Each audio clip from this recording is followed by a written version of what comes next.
예수 그리스도를 믿고 입으로 시인하면 구원을 받습니다. 아멘. 다 아는 말씀이죠. 이 로마서 10장 10절 말씀입니다. 사람이 마음으로 믿어 의에 이르고 입으로 시인하여 구원에 이르느니라. 참 맞는 말씀이죠. 우리가 입으로 시인하고 믿으면 구원에 이른다. 아멘.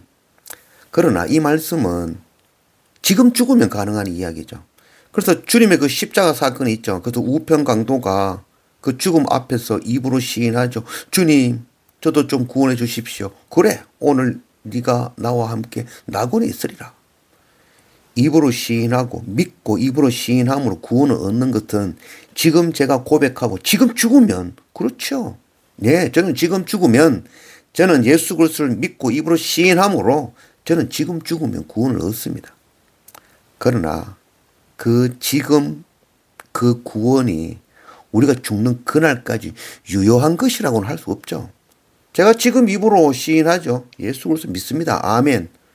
제가 지금 죽으면 좋겠지만 제가 10년, 20년 뒤에 죽기 전에 저는 예수가 누구죠? 잘 모르겠습니다 하면 어떻게 하죠?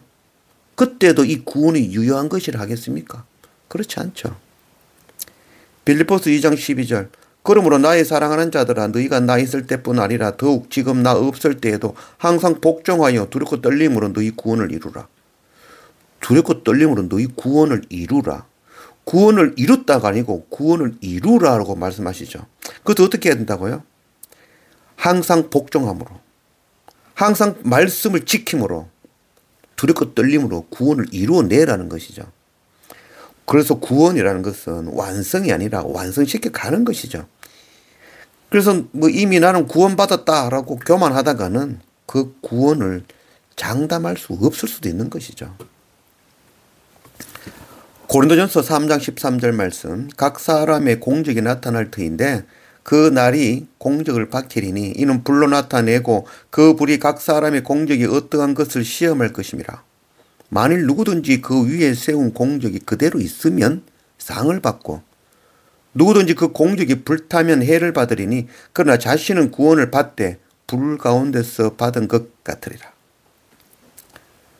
마지막 심판의 날이라는 거죠. 그 심판의 날에 우리의 공적, 이 공적이라는 것이 이 땅에서 우리가 이룬 것들이죠. 그것도 우리의 행위들, 그 모든 것들을 마지막 그 날에 하늘의 불로 시험한다는 거죠. 그때 하늘의 불로 시험해서 그게 타지 않고 남아있으면 상을 받는다는 거죠. 그러나 그 공적이 홀라당 불타버리면 해를 당한다라고 말씀하고 있는 것이죠. 하늘의 불로 시험할 때 그것이 하나님의 나라와 의를 구한, 의를 이룬 공적이라면 불타지 않을 것입니다. 그러나 그게 땅의 것, 땅에서 이룬 부, 땅에서 이룬 명예, 땅에서 이룬 그 어떤 것들이라면 하늘의 불이 시험할 때 홀라당 타버리는 거죠. 그래도 해를 당한다는 거죠. 그래서 오늘 말씀 두렵고 떨림으로 우리 구원을 완성해 내야 되는 겁니다. 오늘 말씀은 요한복음 6장 말씀입니다. 오병이어의 이적인데 이것을 통해서 정말 우리가 바라보는 것이 하나님의 나라와 의인지 이 땅의 떡인지를 구별하는 그런 말씀이라 하겠습니다. 1절 말씀 그 후에 예수께서 디베랴의 갈릴리 바다 건너편으로 가시매 큰 무리가 따르니 이는 병자들에게 행하시는 표적을 보았습니다. 큰 무리가 예수를 따르는데 그 목적이 무엇이냐는 거죠. 그들이 따르는 이유는 병자에게 행하시는 표적을 봤다는 거죠. 표적 보고 우와 하고 따라간다는 거죠. 오병이어를 통해서 5,000명을 먹이신 그 이적, 그것을 통해서 우리의 신앙의 본질이 무엇인지를 분별하는 거죠. 떡을 바라보는 자인지 아니면은 참 생명의 떡이 드신 예수 그리스도를 바라보는지, 이 땅에서 먹고 마시는 공적, 그 떡을 바라보는 자인지 아니면 하나님의 나라와 의, 예수 그리스도, 복음, 생명의 떡을 바라보는 자인지, 불로 시험에서 남는 것을 붙던 자인지 아니면 불의 시험에서 홀당 타버릴 것을 선택하는 자인 것을 확인하는 것입니다. 3절 예수께서 산에 오르사 제자들과 함께 거기 앉으시니 마침 유대인의 명절인 유월절이 가까운지라. 야, 이 유월절이라는 말, 떡이라는 말 참 중요한 의미죠. 유월절 어린 양 대신 예수 그리스도 하나님의 어린 양 십자가를 나타내는 것이죠. 그리고 무교절에 그 생명의 떡, 무교절을 먹는 그 무교병은 그래서 이 마야가 없는 것, 마야 그러니까 이 누룩이 없는 떡을 이야기하는 거죠. 그래서 거짓에 들어가서 부풀리지 아니하는 그냥 그대로 순수한 흠이 없는 떡, 그게 바로 무교병인 것이죠. 바로 예수 그리스도 참 생명의 떡이 되신 주님을 나타내는 것이죠. 5천 명을 먹이시는 사건은 바로 예수님께서 참 생명의 떡이 되신다는 것을 나타내 주시는 것이죠. 그러나 너희는 이 생명의 떡을 바라보느냐 아니면 배부른 그 떡을 바라보느냐는 것이죠. 5절 예수께서 눈을 들어 큰 무리가 자기에게 오는 것을 보시고 빌립에게 이르시되 우리가 어디서 떡을 사서 이 사람들 먹이겠냐 하시니 이렇게 말씀하시면 친히 어떻게 하실지를 아시고 빌립을 시험하고자 하심이라. 빌립이 대답하되 각 사람으로 조금씩 받게 할지라도 200데나리온의 떡이 부족하리이다. 예수님께서 질문하시죠. 야 이렇게 많은 사람들을 어디서 떡을 사가 이 사람들 먹게 하겠냐. 이 질문은 지금 빌립에게 하는 질문이지만 오늘 지금 우리에게 하시는 질문이죠. 이 문제 앞에서 너는 어떻게 반응할래? 어떤 방법으로? 하나님의 하늘의 방법으로 이거 해결할래? 아니면 네 생각, 네 방법으로 세상의 가치관으로 이거 해결할래? 물어보는 거죠. 지금 우리에게 물어봅니다. 5천 명이 모였다. 이 사람들 무엇으로 떡을 사가지고 이 사람들 먹일래? 빌립이 대답하죠. 이들이 먹기 위해서는 200데나리온도 부족합니다. 빌립이 하는 대답은 바로 땅의 방법으로, 땅의 가치관으로 대답하는 거죠. 아이고 200데나리온도 부족합니다. 200데나리온이라는 돈, 그 1데나리온은 이 노동자 하루 품삯이죠. 그래서 하루 품삯을 오늘날 돈으로 10만 원 정도 잡는다면 200데나리온, 2천만 원이라는 돈이죠. 그래서 모인 사람이 남자만 5천이니까 아마 못 잡아도 2만 명은 되겠죠. 2만 명, 2,000데나리온, 2천만 원이 필요하다는 거죠. 명당, 한 명당 1,000원. 그래서 1,000원 정도의 빵 한 개만 먹여도 2천만 원이 필요하다는 거죠. 참 맞는 대답이죠. 이 왜 맞는 대답이라고 생각하겠습니까? 우리도 지금 그렇게 생각하는 거죠. 2만 명이 한 끼 먹어야 된다. 빵 하나씩 사줘도 2천만 원 필요합니다. 우리의 대답인 거죠. 빌립의 대답이나 우리의 대답이나 계산기 두드리는 거 똑같은 거죠.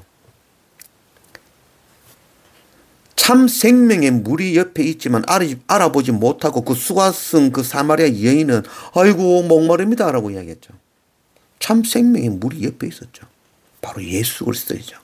참 생명의 떡이신 주님이 옆에 있죠. 주님의 제자들은 그 생명의 떡이신 주님을 모시고 있죠.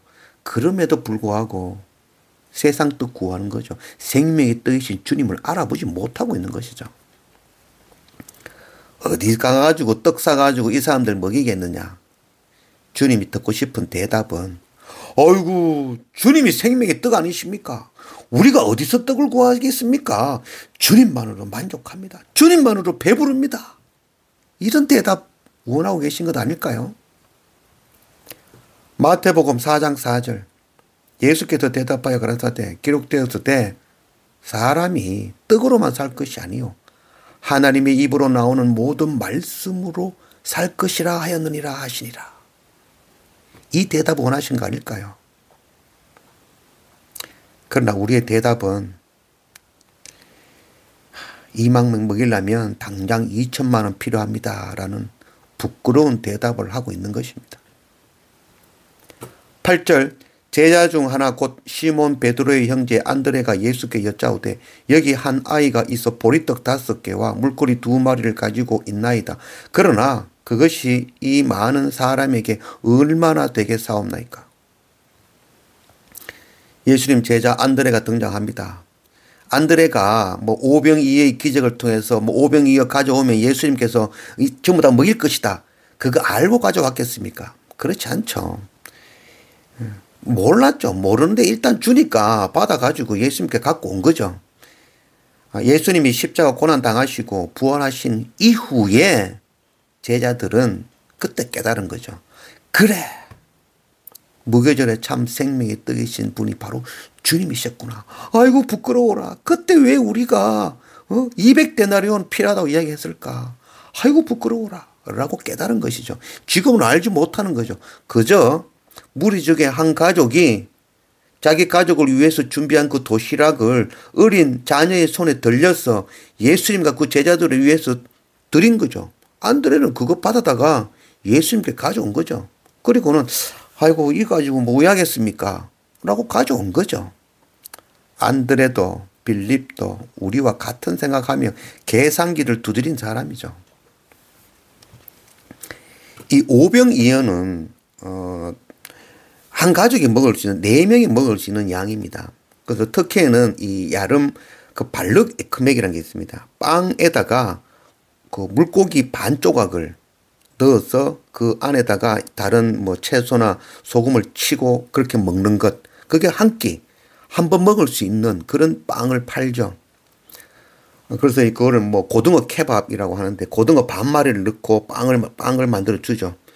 그것처럼 지금 오병이어니까 고기를 반반으로 나누면은 4조각이 나오죠. 그래도 보리떡 5개니까 거기다 하나씩 넣으면 4명이 먹고 뭐 어린아이 1명 더 먹을 수 있는 4, 5명이 먹을 수 있는 그런 도시락, 그런 양이 되어지는 것입니다. 한 가족이 주님의 입에서 나오는 말씀을 듣고 영이 배부른 것이죠. 만족한 것이죠. 그 가족이 한 끼 밥 굶어도 괜찮다는 거죠. 주님의 말씀으로. 야, 이 말씀 우리가 어디가 듣겠노? 한 끼 굶자. 한 끼 굶으면 어떠노? 이 말씀 듣고 만족하고 감사함으로 그 한 가족이 한 끼 먹을 그 오병이어를 들고 주님께 나아온 거죠. 그 오병이어가 5,000명이 아니라 수만 명을 배불리고도 남음이 있은 것입니다. 우리가 이런 자가 되기를 원합니다. 세상에 밥 한 끼 안 먹어도 정말 주님의 말씀으로 배부르고 만족한 자가 되기를 원합니다. 나와 가족을 위한 그 보리떡 5개, 물고기 2마리, 그거 우리가 함께 굶고 함께 금식하고 이웃을 위해 나누고 전할 줄 아는 그런 우리가 되기를 원합니다. 함께 굶어도 안 죽습니다. 괜찮습니다. 금식이 바로 이런 것이죠. 금식은 그저 금식하면서 밥 안 먹고 하나님 이거 주세요라고 땡깡 부리는 거. 금식하고 막 단식 투정하는 게 금식이 아니죠. 금식이 바로 이겁니다. 내가 먹을 것 안 먹고 내가 누릴 권리를 금식시키고 그거 가지고 가난한 자들, 이웃들, 억눌린 자에게 베푸는 것. 이게 참 금식인 것이죠. 나와 가족을 위한 그 보리떡 5개, 물고기 2마리 우리가 주님의 말씀으로 만족함으로 그것 이웃을 위해 나누고 전하는 그런 우리가 되기를 원합니다. 먼저 하나님의 나라와 의를 구함으로 마지막 그 불시험 앞에서 불에 타지 않고 남음으로 주님 앞에 상 받는 그런 우리가 되기를 원합니다. 정말 두렵고 떨림으로 우리의 구원을 완성해내는 그런 우리가 되기를 원합니다.